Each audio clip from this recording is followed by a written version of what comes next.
fed into the AI data sets. Then we have around 73% of African publishers who have no AI policy.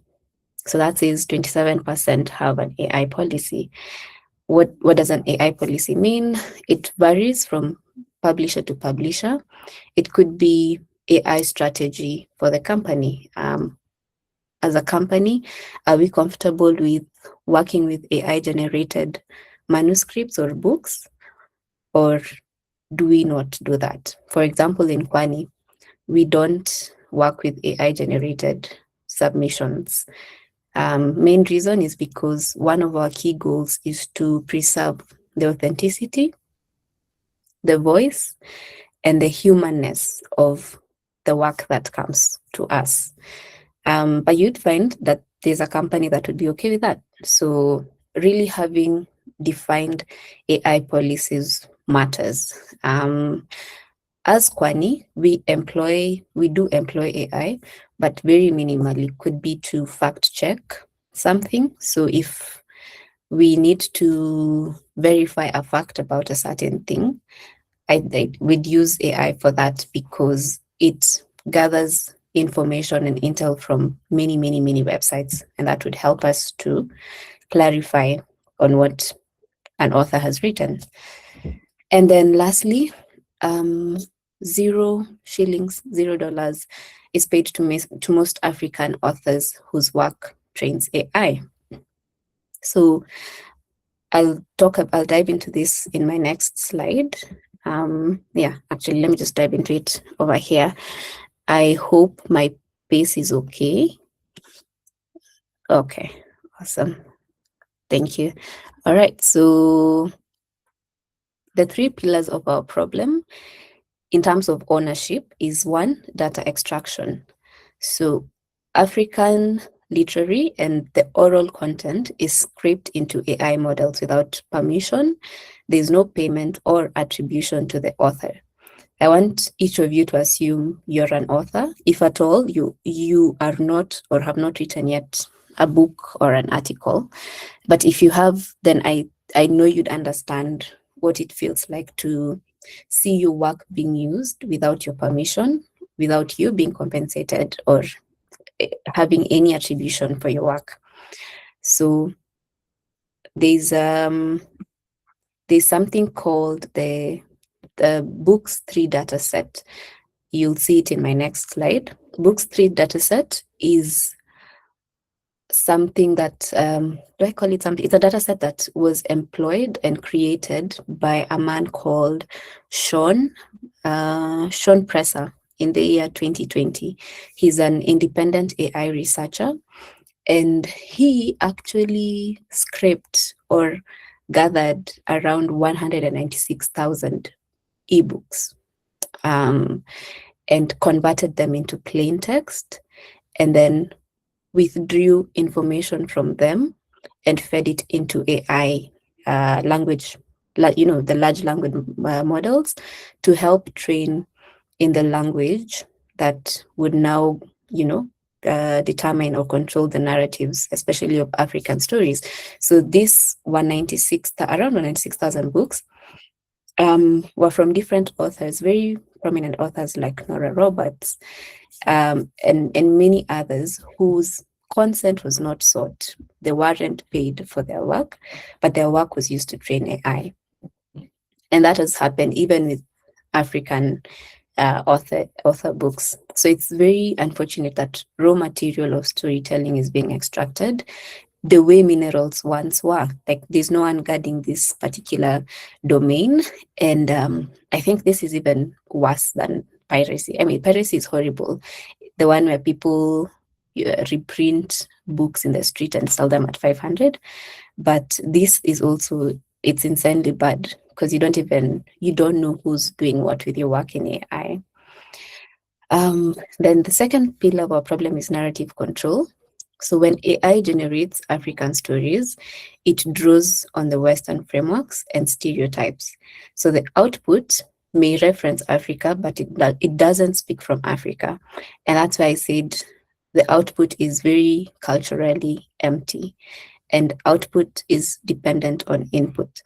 I'm not saying that what we get from AI with regards to African stories is horrible. I mean, as recent as last week, I used AI to bring out a cultural context for a ceremony I was part of, and I just really needed to, to get information on that ceremony, and it fed me the information well, and used, how your local languages have apostrophes and all these accents and mark, what are they called? Punctuation marks that you never see or use in English. It did that perfectly. But when it came to explaining what these terms meant, I mean, I was so disappointed because it directly translated, something like if something means marking a boundary, AI translate it to planting a tree. And I'm like, that's not what it means in my culture. I understand that you've translated this, but that's absolutely wrong information. So I'd say Gigo over there. We need to get on top of controlling the narrative. Then the third one is we have economic displacement. So when local writers and publishers are facing a market that is flooded with very cheaply generated alternatives to the original work. As recent as yesterday, I was working with one of my authors, and we finished publishing her book. It's taken us 4 months. Yeah, 4 months to get it ready. And she was telling me, Naomi, I was doing some market research on Saturday. I went to Textbook Center just to see how my book might potentially look on the shelves over there, and asked the attendant how much the genre of that book was selling for in the shelf. And the attendant tells me it's going for 100 shillings, 200 shillings. And I look at her so disappointed because the cost of production of my book is 500 shillings. Sorry, is 500 shillings per copy. So I was thinking I'd sell it at 1,000, but now if you tell me you're selling this genre at 200, then I might have to sell my work at 600 shillings, of which people might not buy because of the price. But it's very disappointing and saddening because I took 4 months to help my author really develop this work, and someone takes 3 minutes to develop very quick AI generated African work, puts it in the shelf for 200 shillings, and gets quick money. Can't blame them, but I think it's really painful. All right, so I'll take us back. Let's just think through this question as we proceed with the presentation. Who owns the story? As an author, or as you are, who do you think owns the story? Is it the person who has lived it, the person with that lived experience, the author, community, or the oral tradition? Or is it the person who wrote it? That could be the writer, the editor, or the publisher. Or is it the company that scripted it? That's the tech firm, the model, or the data set that we were referring to, that books 3 data set. Or lastly, is it the machine that generated it? And with the machine, genuinely, there's no one, or it could be everyone, and that's the problem. There's no actual owner. All right, so again, I'll just bring out the extraction bit in action, whereby we said we have one of the cases being the books 3 data set. I won't get into it, but I need us to know that there was no consent sought and no royalties paid for this particular extraction. And that really has a lot of ethical and legal issues, because why would someone sit down and just take out information from 196,000 books? The shadow libraries, I think, they're called bibliothèque, and there are around 225,000 ISBNs linked to this particular data set. So just to even think that there's a whole ISBN database where they extracted, they extracted the authors' names and titles of their books, then now went and scraped the books. It's insane. Then we have AI generated African fiction. I'd actually dare you, I don't know which AI tool you have, but go and literally type that I want a fiction book on this story based in Africa. Just give a brief description on the setting and tell it how many pages you want. And I kid you not, you'll have a book right now. So we have a lot of AI generated African fiction, but it's very culturally empty. Yeah, because there's no African who's reviewed it, there's no African who's written it, but it's marketed as authentic. Then we have translation without context. That's what I was referring to. AI will directly translate into English, but there's no cultural context to it. So it doesn't make sense. You have a skeleton and not a story from that particular translation. Yeah, so these are three real case studies. So what does Africa bring to the table? Thumbs up if you're good, so that I see if we'll proceed. Okay, thank you. So Africa brings to the table one, the oldest storytelling tradition on earth. We have oral literature, we have proverbs, we have riddles and communal narrative that predate the written word. And I think we still win over at this in our banters, udaku circles, go home with your, grandparents and cousins. Storytelling verbally is always going to win, and that's something that AI cannot take from us, and it also cannot replicate. Then the other thing we have is we have over 2,000 languages, and each carry a worldview, a very unique worldview, a cosmology, and there's a way of knowing that the monolingual AI cannot replicate. Say, for example, we have something like Kikuyu. Kikuyu has around, I'm not sure of the number, but it has a large number of different dialects. Ukisikia Mkikuyu wa Nyeri na wa Murang'a wakiongea, or one from Embu and Mbere, or there's a whole difference to that same language, but the tone or some words or some pronunciations are different, right? So that's also something that AI cannot replicate as things are right now. But we do have an African AI language model that's being trained. It's a Lelapa AI. If you look it up, you'll see we have Africans who are actually training AI on the African language. And I am genuinely very proud of them, because then they will help us to control the narrative that is getting out of Africa to the world. Because as things are right now, it's the world that is controlling the narrative that is coming back to Africa, about Africa. So Lelapa AI is a very good tool that's going on. And I think they have a sub-tool called Vula Vula that's helping that's being used to actively train AI on the language models. Right. So the other thing is we have community authorship. So in Africa, stories actually belong to the community. I mean, not all of them, because we also have our own personal lived experiences, but the intellectual property framework that AI relies on is usually, one man, one IP, one man, one copyright. So there's no community authorship with AI. Then the last thing is we have very digital native African writers. I'd not be surprised if some of you already have a book, or you have blog posts and articles going up on Substack, and book talks on your TikToks and all of that.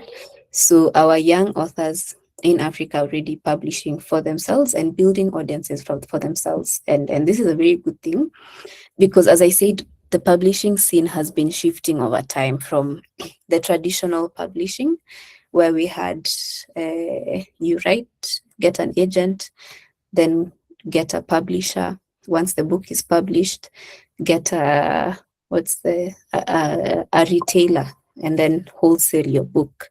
Now you just write and you have Amazon upload your book and it's on Kindle, and you have very direct access to your consumers and customers, right? So that's what Africa brings to the table amidst many other things. And the reality is now AI is our new gatekeeper. Our gate of authorship and publishing has not changed, but we have a new gatekeeper called AI. So hugely before, I think 2020, when the roots of AI really took depth, we used to have publishing houses deciding who will get published. Kina Longhorn, Moran, and many other established publishing houses. Now it's algorithms that decide what stories get to surface. And I hope even in your general life, you'll realize algorithms are what are making decisions for you right now. If you open your Instagram or your TikTok, the content that gets to your screen is very algorithm pushed, and you might not realize, but subconsciously you make decisions based on algorithms. So that's a change that's coming in. Then the next thing is agents used to filter whose stories had market value, but now it's training data that decides whose voice the model will know. All right.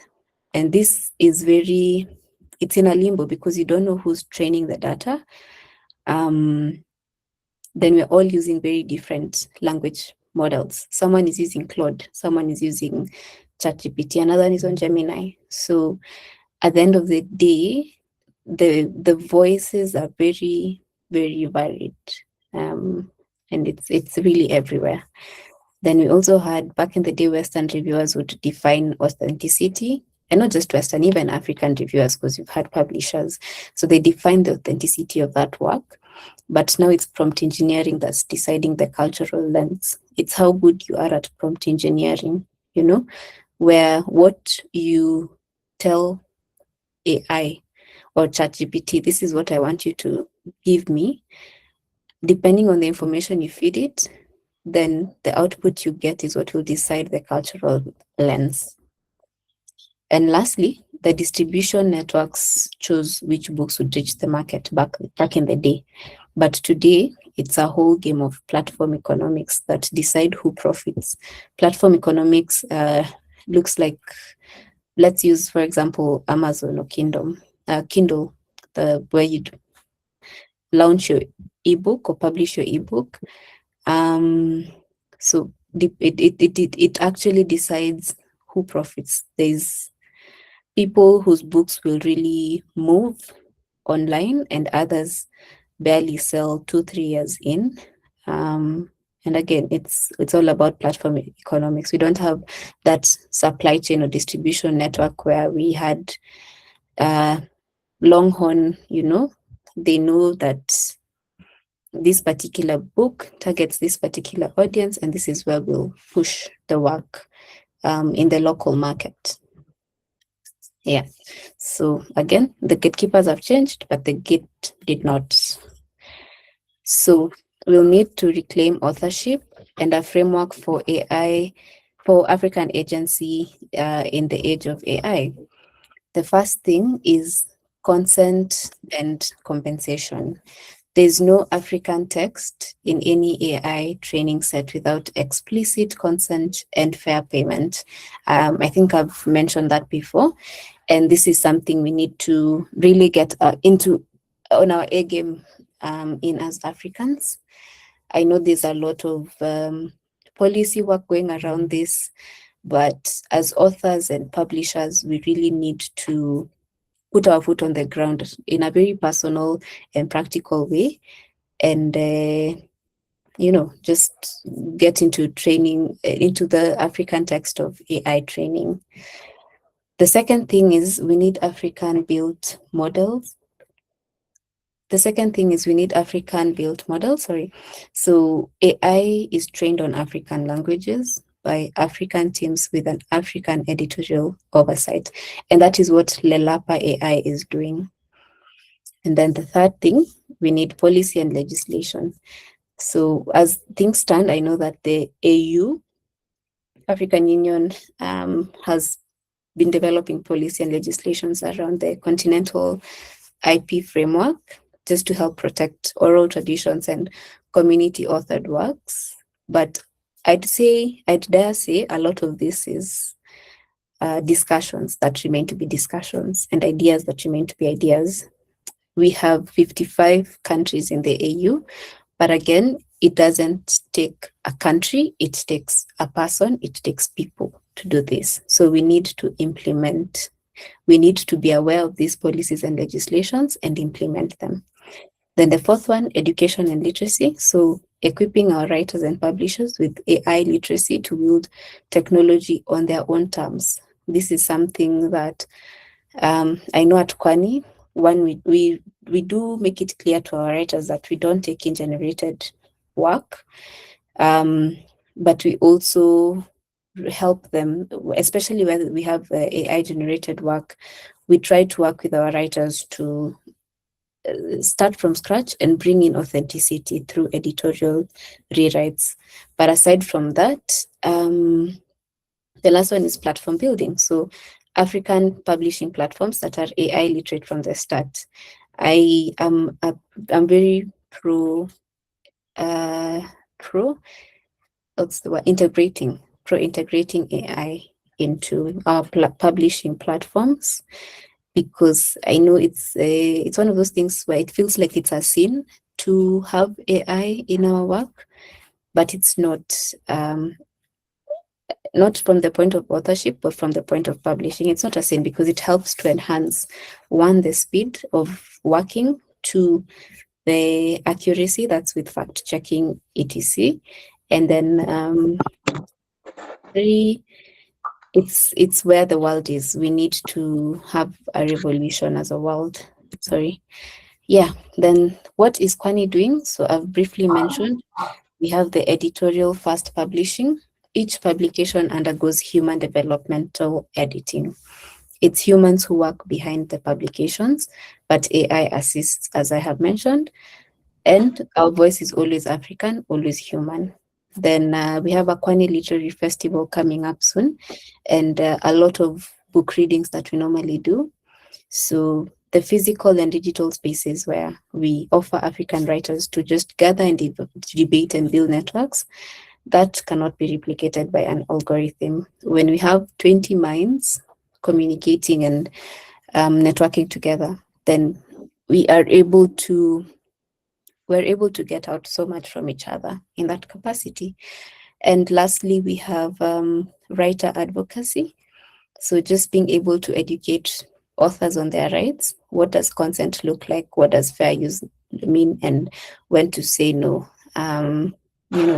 As an author, you should know, especially before 2023, I don't think this was an issue, but after 2023, you should read every contract with a very keen eye on what that contract says about AI integration into your work. Will your publishing house paste your manuscript on an AI model to be able to edit it? If it does that, then that's a form of giving your data or feeding your data to the AI model, which now goes into a whole loop of unethical work, because your work is being pasted onto a public AI model. So being able to understand the nitty-gritties and going through AI training, if it's offered by your publisher, or just generally getting to understand what AI and your work, the intersection that is there, the privacy that goes on, or publicity that goes on into your work. And so yeah, that's my last slide where I'm speaking. So this is an open discussion. I think, yeah, that's the last one.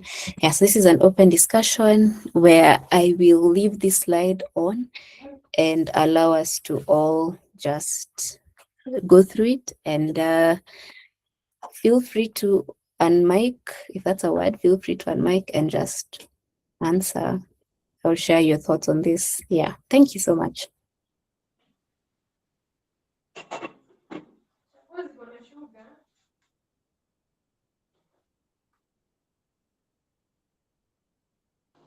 Amazing. Thank you so much, Naomi, for the wonderful presentation.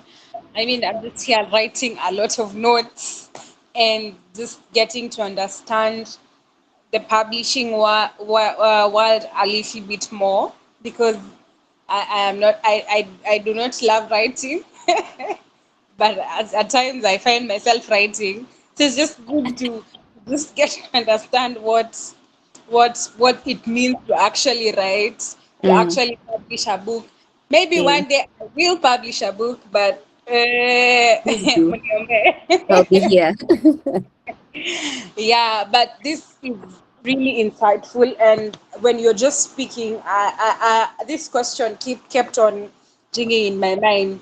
Mm-hmm. So, what happens when someone uses another person's book and replicates it with AI Mm-hmm. and sells it at a throwaway price? Are there guidelines? Are there policies in place to ensure that someone's work is protected? Yes, there are. So I'd refer to that as two sins. There's plagiarism, and so yeah, we have plagiarism, and now also just AI generation. I know Muhanji would remember such a case. We had a case of that sort last year with one of our authors. One of our authors actually is here. Authors, one author actually copy pasted and regenerated an article done by our co-founder. I think he had done that article maybe 2 years ago, and so we were reading through that the work this author had shared, and we are like, Allah, huh? And so we just put our pause on that and text the author. And I remember the time we were texting him because he had already published or put it out on his social media as well. People reacted to it and they're like, this is not your work. This was done by so and so. So how dare you, right? And we had to actually take down his work in our previous publications because we genuinely didn't want to be associated with that and just have our brand mixed with that. Um, so that was plagiarism and that generation. Are there policies? Are there policies to this? There are, but the reality is, I feel like this is those things that unless you know, you don't know. You can actually end up publishing a plagiarized work if you don't have the right tools in your publishing company. Tools that help to, the plagiarism checkers, like Turnitin, I guess, and AI checkers and fact checkers. So I'd say for us, we work with two policies. If you use someone's work, let it be from a place of reference and actually reference their work in your book. Like reference has to be there. Then the second thing is we copyright our author's work. Um, we have the Kenya Copyrights Board, which is the main board that we use for copywriting. And for us, it's not ati tunakuandikia we've copyrighted and that's it. No, we actually go register your work online, feed your work to the copyright board, and you get a certificate with your name and the title of your work for you to keep. So if you ever find someone has used your work, you just pull up the certificate and the copyright board will be able to access their PDF, the PDF of your work which you shared with them to check it out and verify that it's your work. Yeah, so that's the farthest I can answer in that question. Um, because anything else, I think I'd be sharing theory. For now, I'm sharing what actually works in our literary scene. Yeah. Okay, thank you, Naomi. I know that question is well answered, Okay. and we know that we can have our work copyrighted. Yes. Maybe do you have writers in the house? Writers in the house, you can see Naomi behind the tent and just get to understand the copywriting beat and all that. So please, as even we answer the open discussion question Naomi has shared, Feel free to ask your question, give your comments on what you would want to know about AI and publishing, and yeah. So you can type in your question there, or you can raise up your hand, and then I'll give you the chance to ask a question. But in the meantime, we can answer this question. So we can just type in our answers in the chat box. Mm. And the first question reads: if an AI generates a story using patterns from your grandmother's folktales, who owns it? Okay, who owns it? So if an AI generates a story using patterns from your grandmother's folktales, who owns it? Is it the AI? Is it your grandmother? Who actually owns this story? So let's type it in the chat box. You can also feel free to ask to also raise up your hand and ask and just answer the question as well. Okay, I am waiting for your answers. So Lois says AI is a tool. Okay. Anyone else? So we are answering the first question. If an AI generates a story using patterns from your grandmother's folk tales, who owns it? Okay, let's get some more insights on that. I've seen Lois is saying AI is a tool. It cannot own the work. Okay. All right. Interesting. Very good take. I hope Naomi will give us the answers to these questions. Yeah, I'll give you the I'll give you the answers. Okay, it's my story. I own it. Jen says it's her story and she owns it. Natasha says, I think it's complicated. If the folktales didn't exist, there will be no story. And at the same time, it generates based of what it gathered from all over. AI cannot own the story. Okay, Linda says grandmother should own the story. Alvira says AI takes ownership. And then Lois says again, do we say the knife owns the bread because it cut it? Okay, an interesting take. And then Yvonne says, whoever controls the AI controls the narrative. Okay. Uh-huh. Whoever prompted AI. Okay, interesting. All right, let's take a few more, maybe two or three more. AI cannot own the story. It's the grandmother who owns the story. Okay, Dorcas says the grandmother owns the story. Mm-hmm. One more, and then we can pass it over to Naomi to give us the answer. After that, we'll go to question number two. Okay, one more answer, and then we go to question number two. Okay. So as the last person types in the answer, AI. Okay, Vincent says AI. Esther says the person generated the story. Okay. Sawa, over to you, Naomi. Okay. Um, yeah, it's nice vibing to the answers, honestly. They genuinely all make sense because they have a valid reason in all your um estimations. I'd say under the current law we have, nobody owns the story because that story is an AI output. And in most situations or jurisdictions, the copyright requires human authorship. And I hope you remember when you said for Africans, the most stories are very communal. And when your grandmother is giving this folktale, that folktale was part of a living oral tradition that was held by a community. So the reality is now it's that tradition that has been transcribed, digitized, or even, just scraped into the training data sets that we have mentioned. And it's been removed from its context, from its community, and from its purpose. So we can't say AI stole that story. It dissolved it based on how it was trained. But the reality is no one owns that story because it's an AI output. Yeah.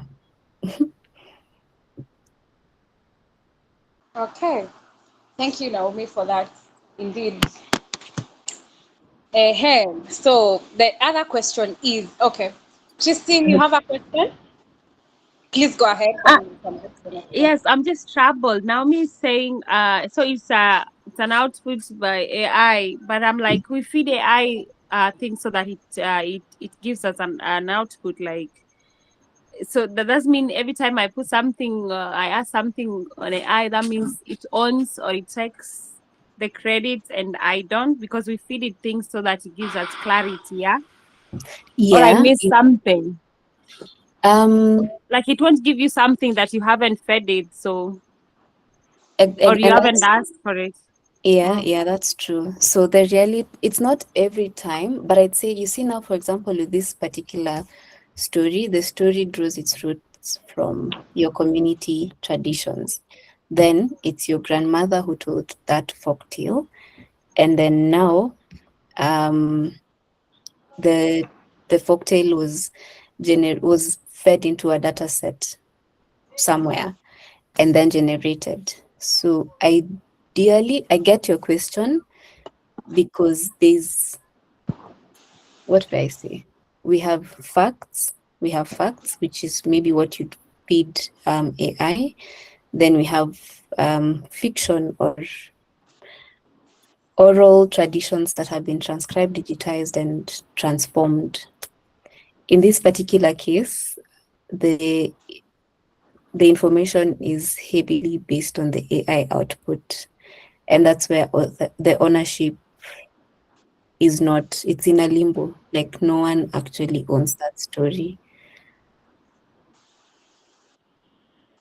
But it's not every time that you feed AI with information or with when you prompt it that it's not, you can't own what you have shared, because I know that aspects where it enhances your work, but the idea or the brainchild is yours.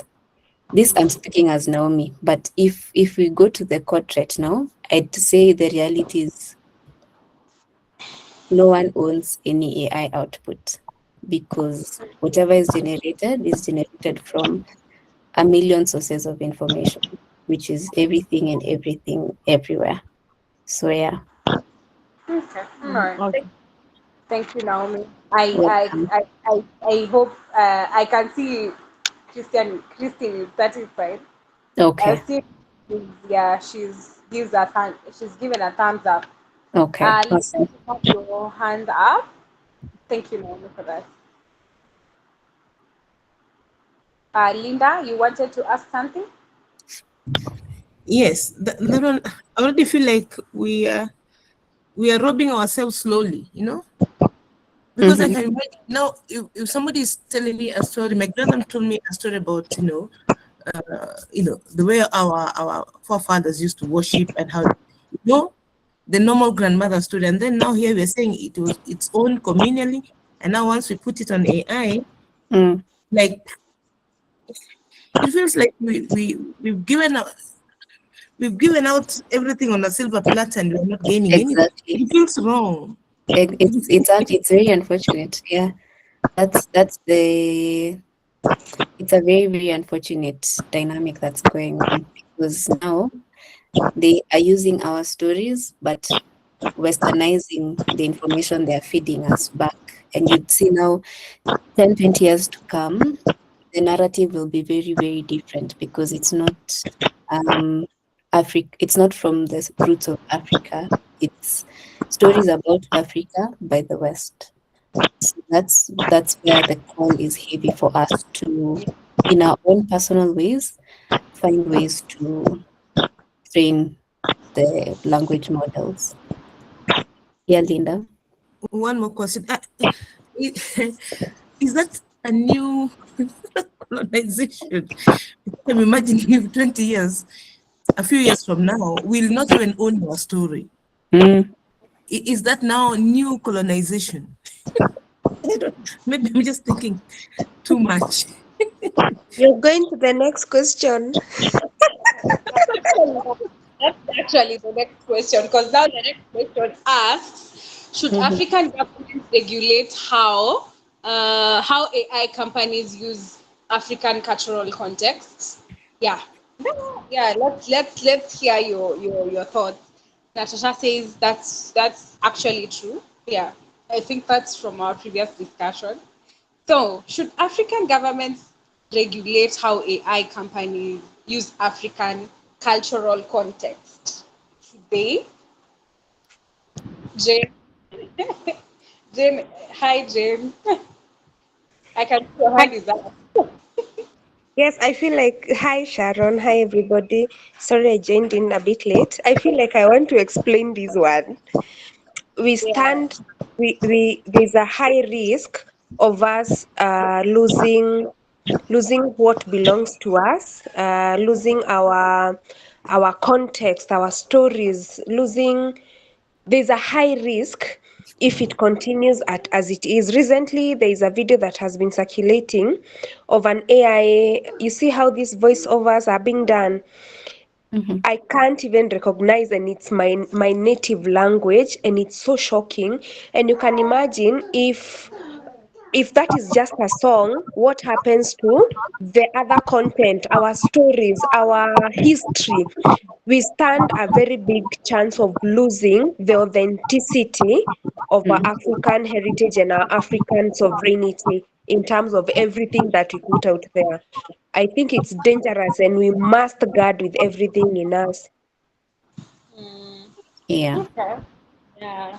Okay. I really agree. I agree with Jane 100%.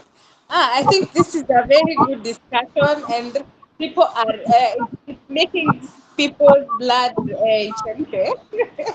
I can see a lot of hands. Thank you, Jane, for your input.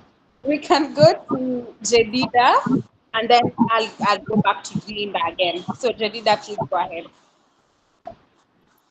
Okay. Okay. I have an issue with us saying that African governments should regulate how AI companies use African cultural content because the African culture and the African government is very different. Like the political sector and the cultural sector are different things. So if the government is to control how AI companies use African cultural content, it will still have an issue because there'll still be that bias.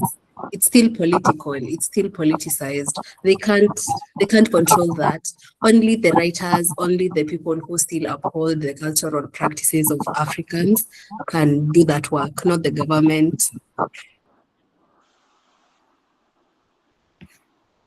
Okay. Interesting take. Interesting take. Uh-huh. I know Naomi you want to say something, but let's just hear all the inputs, That's then okay. we can go ahead and give you the chance. Okay. I can see two hands. Jane, is this a new hand or an old hand? It's an old hand or a new hand.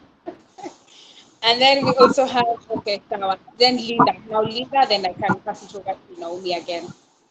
Linda, go ahead. Okay, thank you.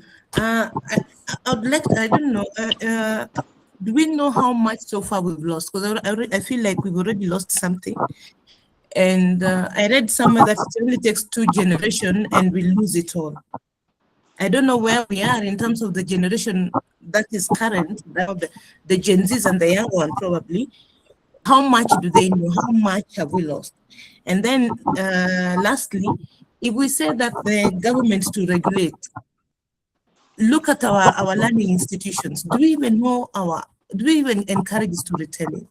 Look at our history. Do we even study? Do I know what the Pokomo, do I know what the Kikuyu community does? Do I know what the Luya community, do we know ourselves? Do we know what is in the African culture for us to regulate? I feel like we've robbed ourselves. I'm feeling like I'm feeling mad. Let me just keep quiet from here. Feeling annoyed. Okay. Lucy, please mute your mic if you're not speaking. Okay, Sarah, thank you. All right.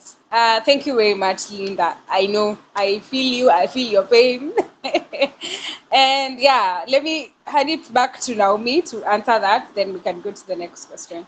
Naomi, please go ahead. Okay, thank you. Thank you all for the questions and opinions. I generally love the discussion, and I think I just say there's no right or wrong answer. The goal of this session is to get us thinking and reflecting. So what I'd say is yes, the African governments should regulate how AI companies use African cultural content. And the approach is not from a political light, but we're looking at it from the African Union's angle. So there's an AU data policy framework that exists, but it exists on paper. It does not have the enforcement or implementation um, teeth going on with it. And that's why I was saying we have so many discussions going on, but implementation is not very much in, and there's also no awareness. So what we need is mandatory disclosure requirements. AI companies must publish what African sourced material is in their training data. It has to be African sourced. Then the other thing is we need consent and licensing mechanisms, both at the national and continental level. This has to be modeled on how countries manage their broadcasting rights, or even the mineral extraction licenses, because again, as we said earlier, we're back to that age where information is being extracted the way mines were being mined, minerals were being mined back in the day. Then lastly, we'll need a Pan-African digital rights body, which has the authority to audit, negotiate, and even litigate on behalf of African creators collectively.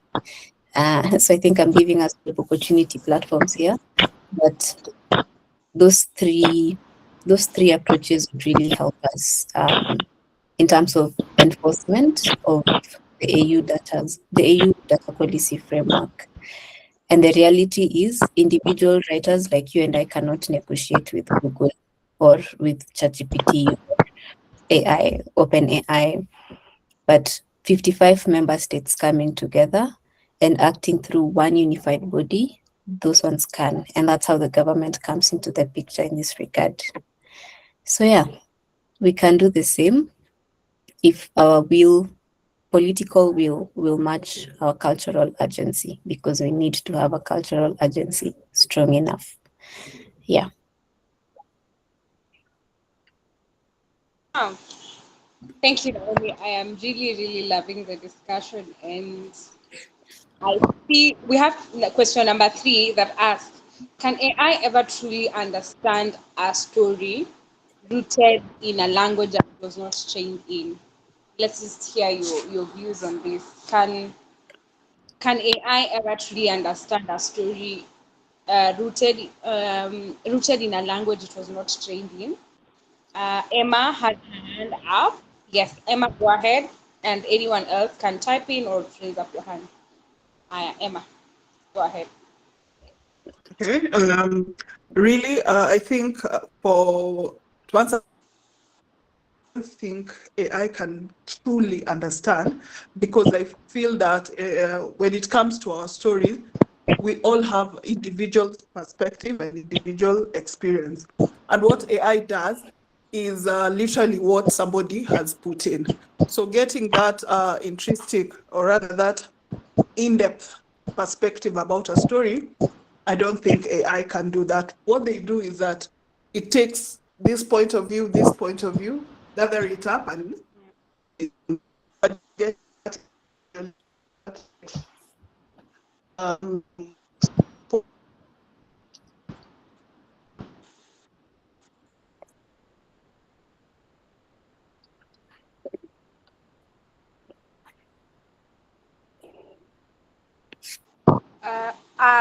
Am I the only one, or we lost Emma at some point? Yeah, we've lost her.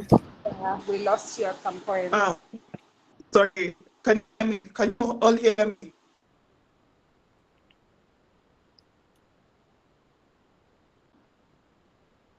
Yes, we can hear you now.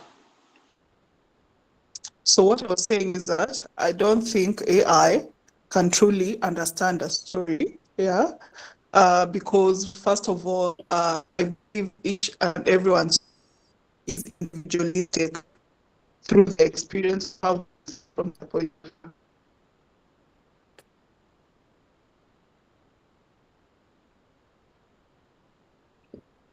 Okay, thank you, Emma. And I truly agree with you. And also, Jen says absolutely not. Linda also says no, it cannot understand context. Context differs, which is absolutely true. And Naomi? Yeah, I agree with agree that it doesn't understand. It doesn't understand. It seems to understand. At times you might even, write some things to it and you feel like it really connects with you as a human being. But the reality is human intelligence is what understands. AI predicts patterns. So in our case, those patterns are heavily trained on the English language text, which is filtered through the Western literary lens. And that just robs our stories of it flattens them and blunts them because, for example, if a story is told in Kamba, that story carries a tonal meaning. There's a tone that gives meaning to a certain word. It has a proverbial layer to it, and there's a communal reference. But when this is tokenized, AI works through tokenization. It has to break down words into sort of syllables so that it can be able to understand what it's giving out or as output to you as the recipient of its work. So when AI tokenizes the African literary work, then it just makes it blunt or flattens the reality or the story rooted in that language. Yeah. So the model must know the culture, not just vocabulary. Okay, thank you so much, Naomi, for that. And the second last question: what would an African-owned AI publishing model look like? What would an African-owned publishing model look like?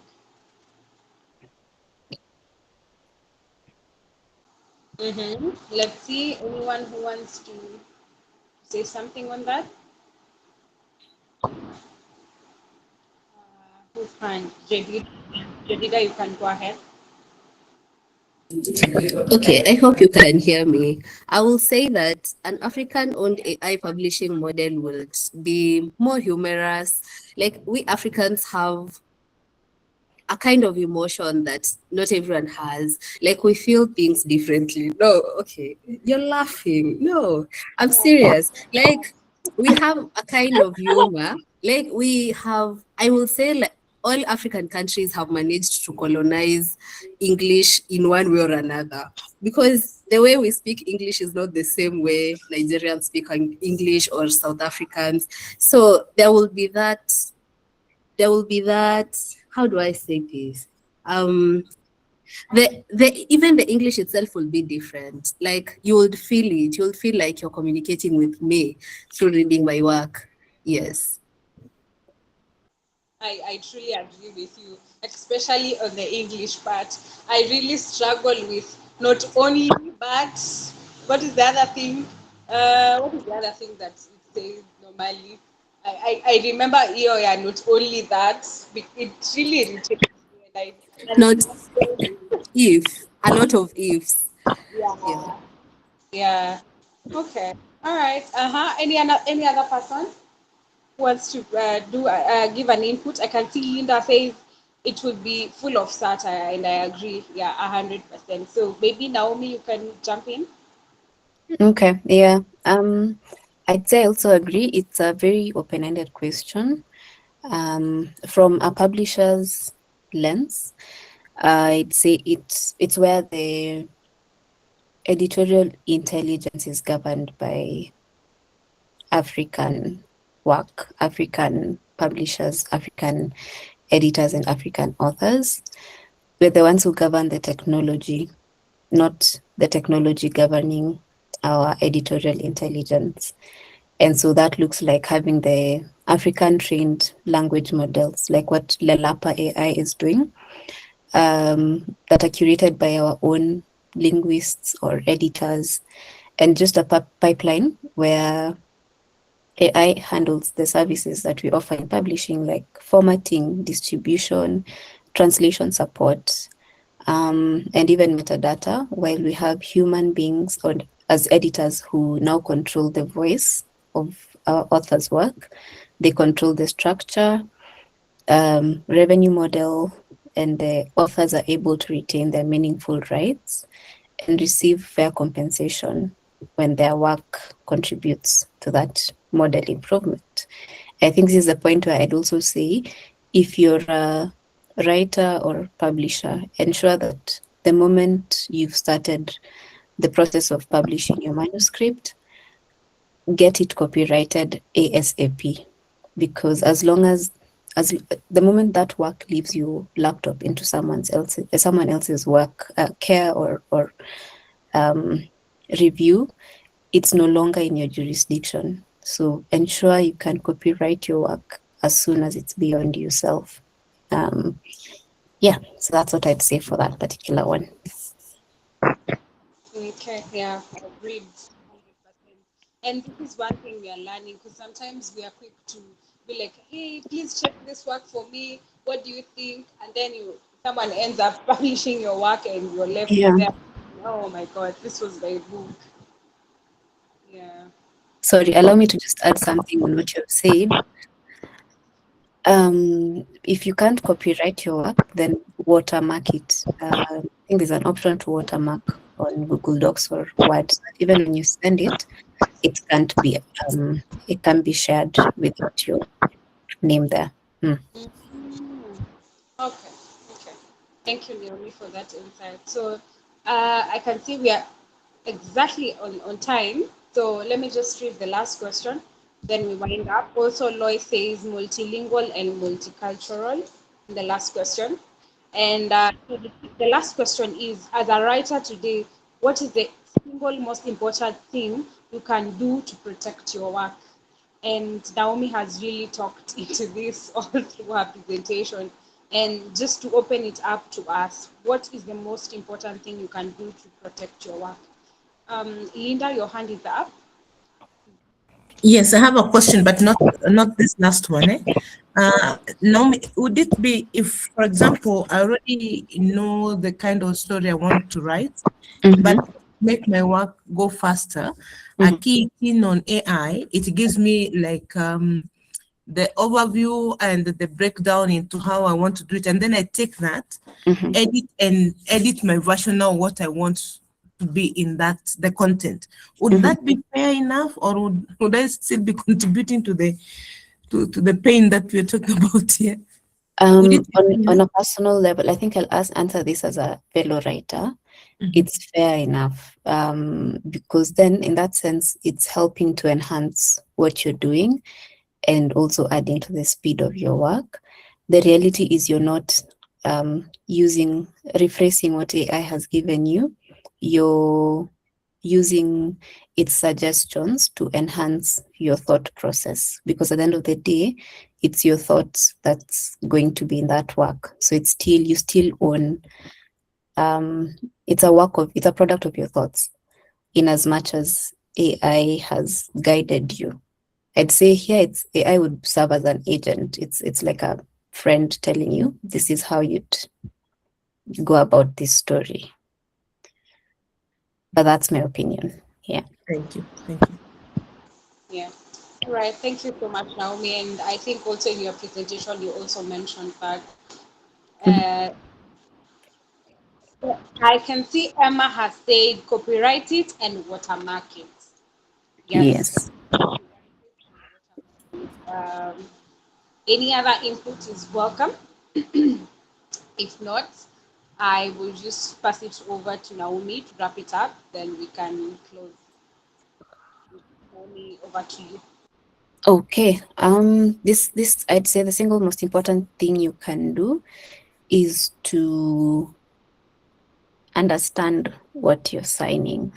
As writers or creators, we normally sign different things or contracts. So know what you signed and read it to the letter, because most publishing contracts, especially those that were written before 2023, say nothing about AI training rights. And publishing houses replicate these contracts. They just change the names of the authors.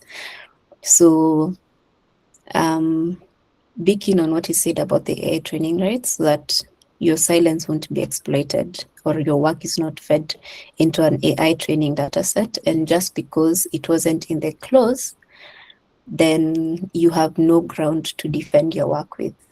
Ensure that it's added as a clause in those contracts. And if your work should be used, then seek to have compensation, understand the conditions under which it is used, and just always negotiate that clause goes in. And I think that's what I'd say is the single most important thing. Then for the others, copywriting, watermarking, those are very important as well, but it all starts with what you've signed in that contract. Yeah. Okay, amazing, amazing. Thank you so much, Naomi. This has been eye-opening, and I love the I love what you've talked about contract. And contract is one thing that can really tie you up. And when it comes to your work and any other type of contract, it's very important to just go through it clause by clause. And if you don't understand, give it to a lawyer friend, or just get a proper lawyer to just help you understand what the contract is. And ladies and gentlemen, what a proper way to start and also end this first session. I believe it has been very insightful, very eye-opening, and this is just to thank Naomi and the entire Kwani, to just say thank you for coming in and also just sharing your wisdom with us. Sometimes we don't know, but we just need to get this to have these conversations more, so that we understand what it actually takes to write AI. We don't know AI, but sometimes we don't know about the copywriting, know about the watermarking, and more so the contract. So thank you very much, Naomi, for that wonderful presentation. Ladies and gentlemen, let's Naomi with our emojis, and let's thank her for the wonderful presentation. I believe she's done justice to this topic. And if we had time, we will go on and on and on and on until Thank you tomorrow. so much. But in Kenya, we say kilicho na mwanzo lazima kiwe na mwisho. And thank you everyone for joining. So normally we take screenshots of our attendees. So please, you can just go ahead and open up your camera, and then we can take a screenshot. You can also take your screenshot and also share in the group that we had created for us guys. And then feel free to post on our social. Okay, my WhatsApp is my Google is misbehaving. So yeah, so feel free to just take a screenshot of your screen of participants, and feel free to share with us. Share in our social media handle. Let us know how the session was. And yeah, I'm really looking forward to seeing all of you on Thursday for another insightful and amazing session. So everyone who is able to turn off their cameras, please do so that we can take the screenshot. Also take the screenshot from your end. Not sure if I'm able to take all of you, but everyone to take their own page and then share with us, so that we are able to see all of us. I can also see, I don't know if Bukayo is here. So Bukayo, you can just wrap it up as we finish. And we call it a night. See you on Thursday. Thank you so much for joining. Bukayo, over to you.